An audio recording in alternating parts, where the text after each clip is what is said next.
Stoicism is a philosophy that began in ancient Greece and later evolved and was dominant in Rome. Stoicism is perhaps one of the most prominent and most sublime philosophical ideas in history.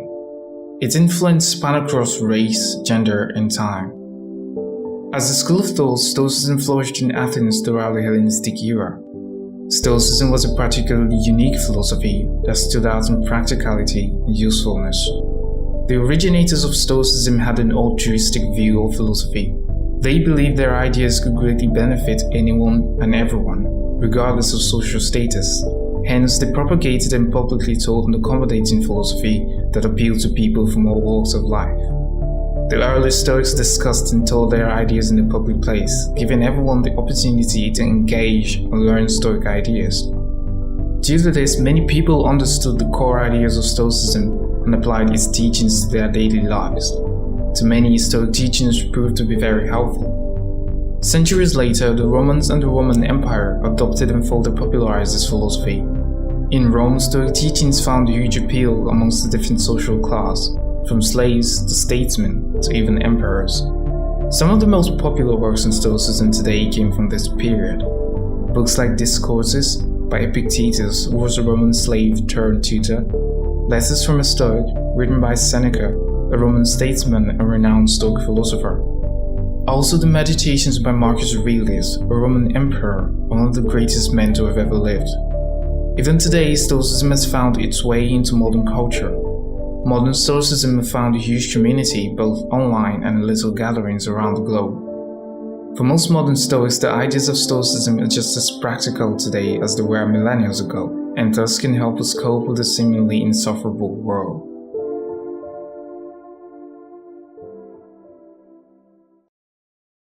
Stoicism is an enduring philosophy that evidently have withstood the test of time for thousands of years. And this endurance, of course, has its good reasons. Life is unpredictable. However, the experience is nothing short of the vicissitudes of the human condition. We're faced with the same unkind reality as the generations before us, a reality that is not conscious of our feelings, dreams, and desires, one that acts on its own accord, oblivious to our personal opinions of it. Stoicism is a practical philosophy, the principles of which can help us make sense of our existence and find calmness in life's endless storms. The universe is full of events. The Stoics believe that everything in the cosmos operates according to a web of cause and effect. These causes are a function of force fields, myriad forces constantly interacting with each other and with ourselves, creating in the process the events that make up our individual experiences. According to the Stoics, these experiences are neither good nor bad, but our own subjective interpretations make them so. Our perspective on things is important as it can determine the meaning we give to things and hence our thought process and state of mind. Stoicism helps us develop the right perspective by shifting our focus from the events themselves to how we process these events internally. One of the most profound principles in Stoicism is the dichotomy of control, the idea that some things are within our power while some things are not. A simple idea, but often missed, because oftentimes we tend to think that things beyond us are up to us, wanting to will ourselves into events that are not in our power to control. The Stoics warn that taking such actions can only cause us angst, anxiety, and disappointment. Instead, they advise we distinguish succinctly between what is up to us and what is beyond us, separating our sphere of control from everything else outside of it. This distinction can help us focus and improve on the things that are within our power, dealing with the things that are up to us and being indifferent to the things that aren't. Though we don't have much control over the majority of things that happens to us, how we react to those things, however, is totally up to us. In a world full of unpredictability and volatility of things, this principle can help us contain our worries and prepare our minds towards the future. Since we cannot determine the outcome of things, Stoicism advises us to be prepared for all eventualities. While we're hopeful of the future, we should also entertain thoughts about the worst possible outcome and prepare ourselves mentally for that too. In other words, expect the unexpected and be content knowing it could happen. Because sometimes it's not the bad events that saddens us the most, but that we didn't expect it at all. Stoicism teaches us to picture worst outcome of things, having in mind that events could take dreadful turns. This mindset emboldens us against the worst fate can throw at us, knowing that no matter what happens, we'll be, from a Stoic's point of view, okay. A common Stoic practice to help build up this frame of mind is an exercise known as voluntary discomfort. The Stoics on occasion strip themselves of every comfort in their lives, learning to live without the additional things we helplessly depend on. From a Stoic's point of view, this is a good way to mentally manage life's ups and downs and fortify our mental against potential misfortunes. For the Stoics, the sign of a truly happy person is someone who can be okay without the things we usually desire and depend on for comfort.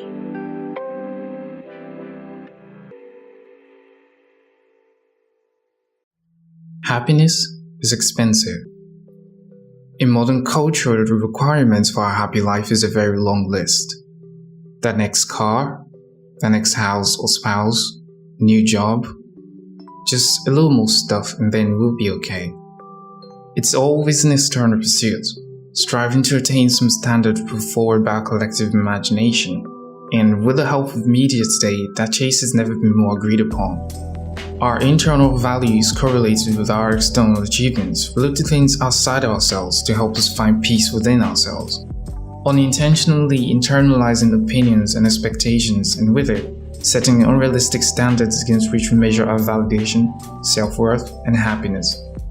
For the Stoics, such dependence on external factors that are susceptible to change, is the reason for our recurrent dissatisfaction and disappointment. Stoicism advises us to place our focus not on the external value of things, but on their internal value. While it's inherently admirable to pursue a certain goal or acquire a certain thing, our focus should be not on the outcome of those things, but on the process by which we achieve those things. Whatever task we undertake, self-improvement and presence in the task is more important than what comes beyond the task. Striving to obtain and acquire things is a good trait.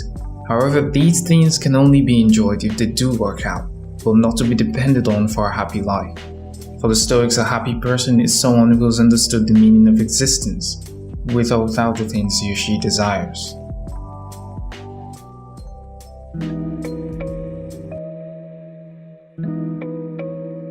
In Stoicism, the ability to find happiness in spite of external circumstances is developed through character. The individual is at the center of Stoic philosophy. Stoicism's core aspects involves improving the individual's ethical and moral well-being. To the Stoics, a person's character and a person's self-improvement is the ultimate. In order to live the best life possible, our utmost concern should be ourselves. Not in a selfish way, but in the manner of ethics, how we live and act, being conscious of our will, our intentions, and our priorities.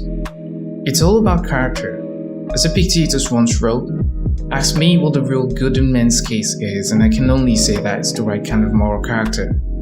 In Stoicism, you develop a good character if you develop 4 fundamental qualities known as the Stoic virtues: wisdom, courage, temperance, and justice. These are the bricks that build the Stoic mind. Practical wisdom in daily life, the ability to make the best decision under any given circumstance, to navigate complex situations in a logical, informed, and calm manner, to have clear judgments on crucial matters. Courage, not just in the face of fear, but the courage to do the right thing, facing daily challenges with clarity and integrity, the courage to persist no matter our predicament. Temperance, self-control and moderation in all aspects of life, doing nothing in excess, doing the right thing in the right amount and in the right way. Though the average person strives to acquire things and accumulate wealth, Stoicism teaches us to focus on necessity, because for a Stoic, having enough is enough. Lastly, justice, in our relation to other people, treating other people with fairness and kindness. Justice is an inherently social virtue. Long before the world caught on, the Stoics preached and promoted oneness and unity. They taught that we all share the same fundamental humanity and thus should see ourselves as one and the same. Each of us should be responsible for one another, expanding our circle of love and concern to accommodate not just family and friends, but humanity as a whole. Due to this, they developed a very important political idea known as cosmopolitanism. They believe that all people are entitled to equal respect and consideration, no matter what their citizenship, status, or other affiliations happen to be. The Stoics originated the word cosmopolitan, which literally means citizens of the world, because to the Stoics, every one of us are children of nature, and therefore by this nature are all brothers and sisters. A true Stoic sage is not a citizen of any one state, or the whole world. Eudaimonia, or wellness, is the pinnacle of Stoic philosophy. In Stoicism, the path to happiness is one of acceptance, reason, and emotional clarity. While the Stoic is often viewed in modern times as unemotional and lacking empathy, this view could be very limiting and very narrowly capture an age-old practice that is way beyond the description of attitude. The Stoics do not seek to suppress feelings, but to probe them and understand the reason for the emotional turbulence. The goal is not to deny these emotions, but to confront them, acknowledging the roots from which they stem. This approach to handling one's internal battles has resonated strongly with modern-day therapeutic procedures, especially in the field of cognitive psychotherapy. Psychotherapies are dialogue-based practices aimed at applying reason as remedy for our existential insecurities.